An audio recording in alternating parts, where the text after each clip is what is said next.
senior pharmacist located upstairs. Senior Pharmacist opened its doors in 1994 to help older adults with limited incomes obtain and better manage their medications. In 2006, when the Medicare Part D drug benefit was enacted, we began helping older adults and adults with disabilities navigate their complex Medicare coverage options. This made us very familiar with medication challenges for older adults. Moreover, this is why we are very supportive of this new federal legislation that is a game changer for Medicare beneficiaries across our nation. In particular, the new law will support individuals with multiple chronic conditions requiring a number of medicines, insulin included, as well as people with cancer and other serious conditions who are prescribed medications they simply cannot afford. The new legislation makes significant strides by redesigning the Part D drug benefit. This will help keep medication prices down as opposed to the annual, sometimes stunning increases. At the same time, it is projected to reduce federal spending. Honor of a lifetime, and with deep gratitude, I introduce the individual who broke the tie and cast the 51st vote on the U.S. Senate floor that led President Biden to sign the Inflation Reduction Act as the law of the land on August 16th, the Vice President of the United States, Kamala Harris.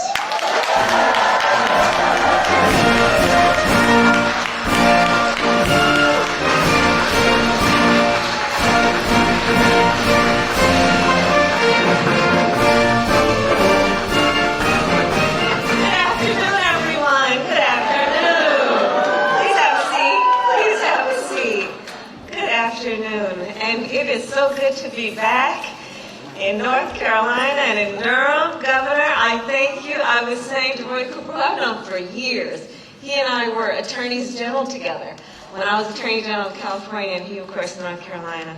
And he's been so important as a partner to the president and me with everything that we've been doing, from the initial work that we did around what we need to do to bring relief for small businesses to the work that we've done with the infrastructure law, and now, of course, this. So, Governor, thank you always for your leadership. It's so good to be back with you. And Gina, thank you for your work.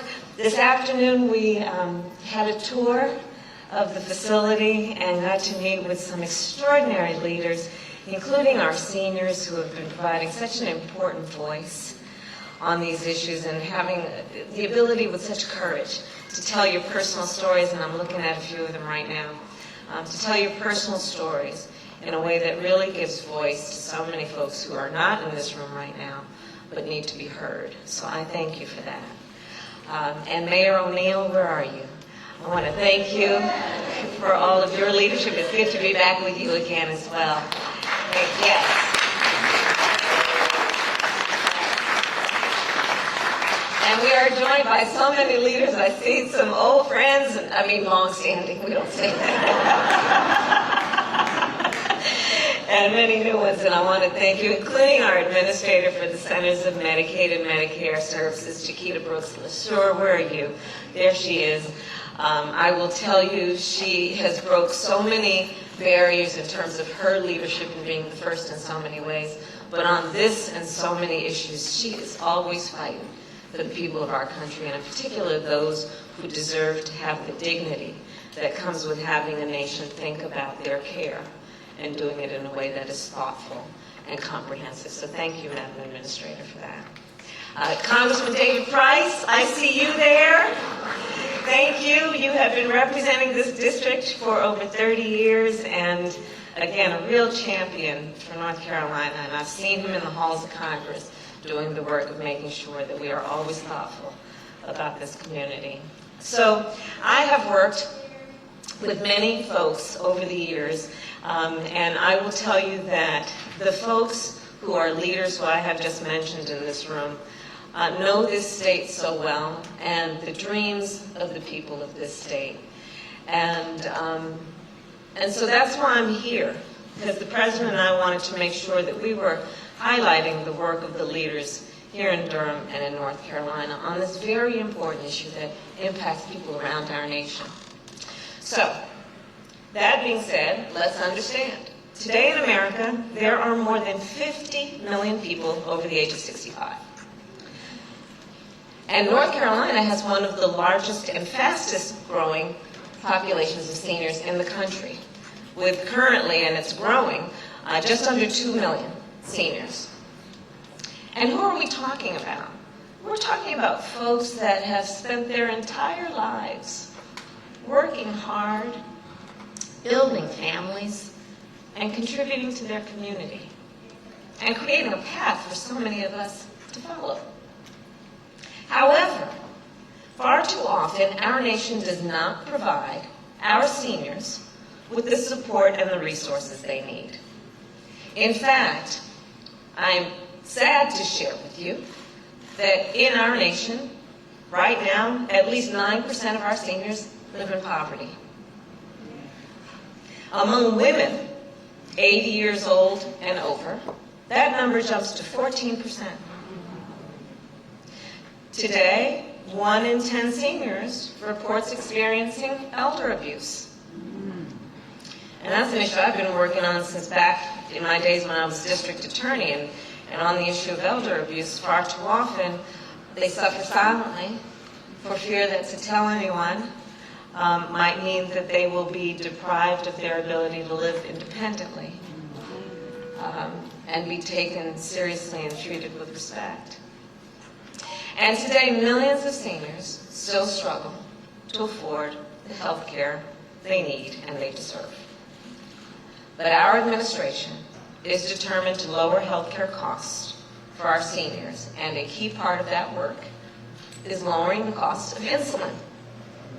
So why is that a big deal? Well, because today 1 in 3 seniors in our nation has diabetes.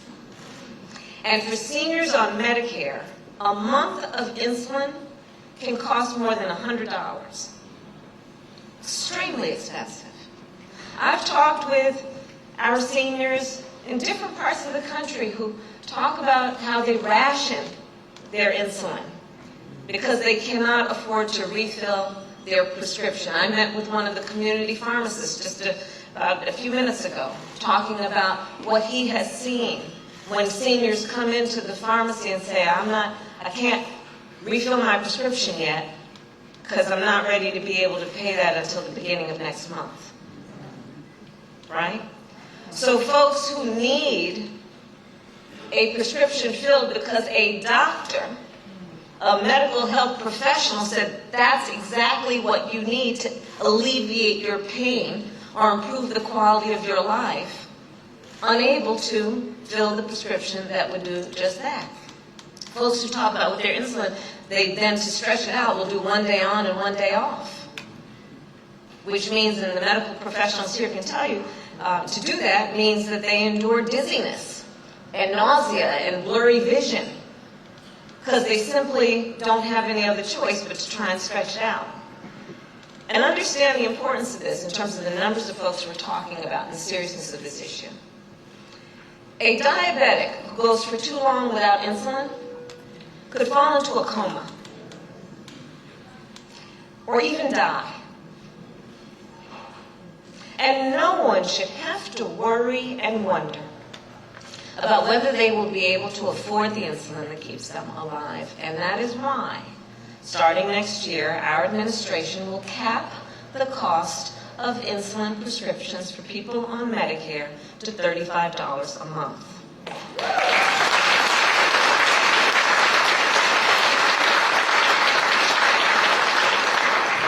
And frankly, it's long overdue. And the benefit will be to cover at least 1.4 million people in our country as part of our administration's larger campaign to lower the cost of prescription medication across the board. For years, and I've seen this over the years of being an attorney general, Roy knows this, when we defend consumers' rights, to being in the Senate and watching it from Washington, D.C. and those lobbyists, to being vice president. For years, the largest drug companies have made billions of dollars in profits, selling drugs for 10 to 100 times what they cost to make. For years, Big Pharma, that's what we call that group, Big Pharma, has fought to grow their profits by preventing Medicare from negotiating lower drug prices. And for years, they won. Because you see, Medicare was required by law, to pay whatever price the drug companies set. But not anymore. Not anymore.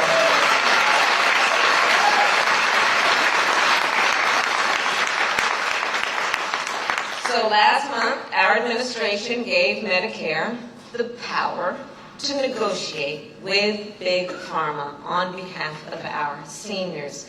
And understand what that means.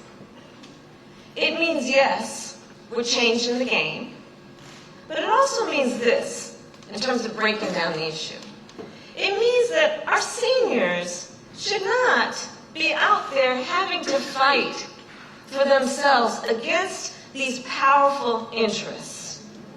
At a stage of life where they have earned the right to be treated with dignity by their community and their society and their nation, they should not have to be out there advocating for themselves, especially when they are at a moment of need in terms of being in pain or being sick, and just simply needing to be able to have access and to be able to afford the thing that will give them a better quality of life. So this single change, allowing Medicare to negotiate, will lower the price of prescription drugs for millions of Americans. Another healthcare issue for millions of our fellow Americans, including our seniors, is the issue of hearing aids. Everybody here knows what I'm talking about, right? It's a big issue. It's a big issue for those who know and want to talk with folks who need a hearing aid, and for those who need a hearing aid. It's a big issue for all of us. Millions of people in our nation depend on hearing aids to help them live a full and independent life. To speak, for example, with the teller at the bank or the person who is the server at the restaurant, to hear the sermon in church, or to listen to a grandchild talk about their first day of school. But hearing aids are expensive. Sometimes they cost more than $5,000 a pair. And for people who are 70 years and older who need hearing aids, the numbers I've looked at tell us that only 1 in 3 of those in that category has ever actually used a hearing aid because of all these barriers to getting them. So this is why President Biden and I recently took a long overdue step to make hearing aids available over the counter, right? So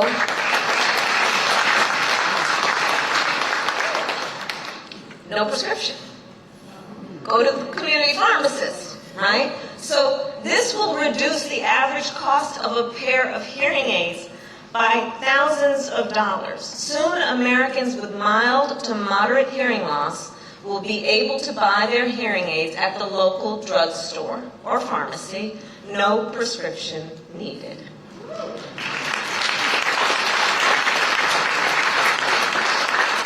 Because you know what you need? On some of these things, folks can self-diagnose, right?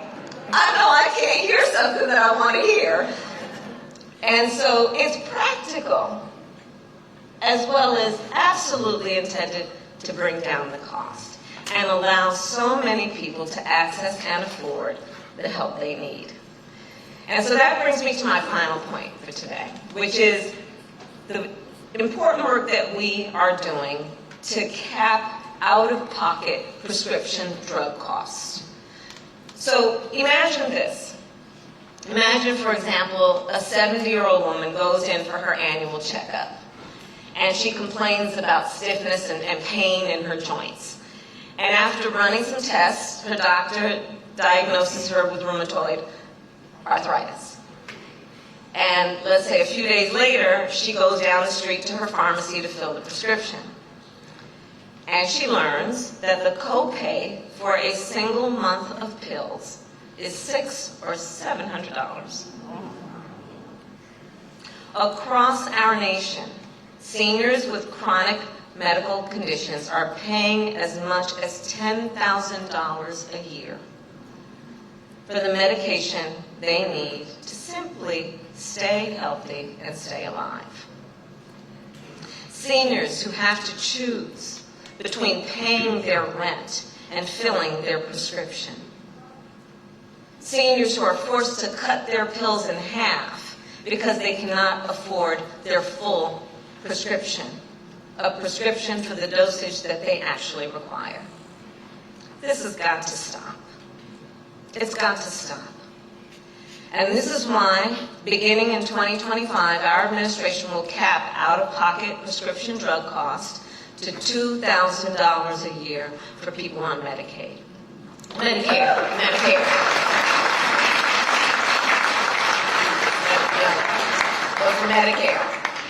You know, we've been fighting to actually extend a lot of this beyond Medicare, but this is where we are right now. The fight is not over.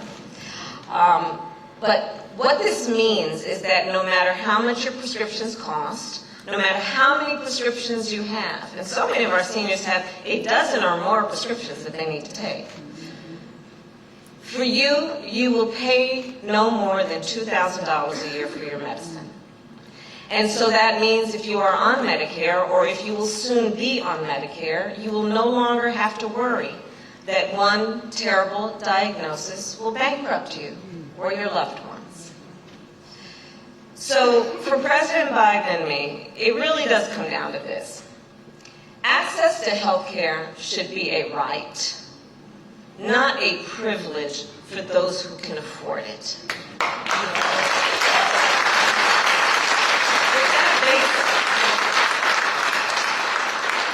And just think about it, affordable health care it's about your health, and it's about more. First of all, we're talking about an essential need, right? We're not talking about a luxury. We're talking about an essential need. Also, access to affordable health care is about independence.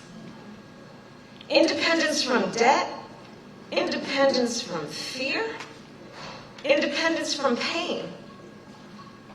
And affordable health care and access to affordable health care is also about peace of mind.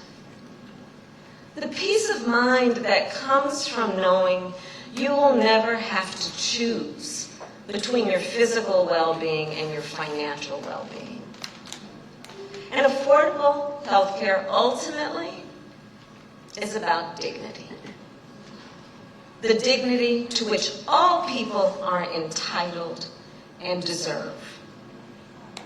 And so that is why President Biden and I will continue with this fight, so that every person in our nation and every senior in our nation can access the health care they need and deserve. And with that, may God bless you, and may God bless America.